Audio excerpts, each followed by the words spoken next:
તો સવારમાં ફિલ્ટરની સાફ સફાઈ કરી નાખી. આજે કીધું ફિલ્ટરને કીધું લાવ તને પણ નવરાવી જ દઉં. એટલે આજે એને પણ સાફ સફાઈ કરી નાખી, એનો ડટ્ટો પણ ચેન્જ કરી નાખ્યો. અને પહેલાં સરસ ધોઈ નાખ્યું હતું. આ તો એક હાથે ધોઈ રહી છું. પછી પાણી બહુ ટપકવા માંડ્યું. એટલે પહેલાં છે ને કોરું કપડું રાખ્યું, પછી ઈનો મેળાવ્યો તો પછી દુપટ્ટો પણ રાખી દીધો.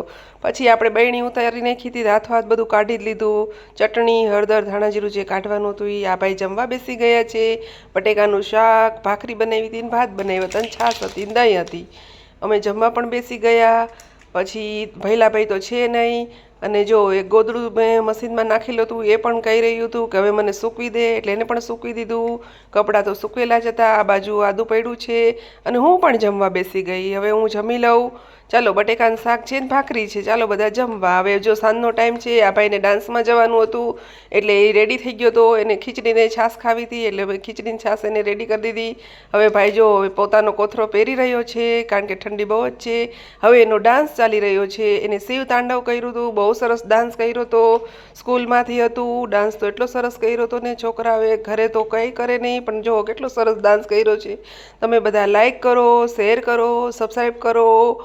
અને જો એનો ડાન્સ તો કેવો સરસ છે, એક સાથે જ કરે છે. જો મસ્ત ડાન્સ કર્યો છે. અને જો છોકરાઓ બધા જ ઝૂમી રહ્યા છે. આવજો, બાય બાય, જય શ્રી કૃષ્ણ.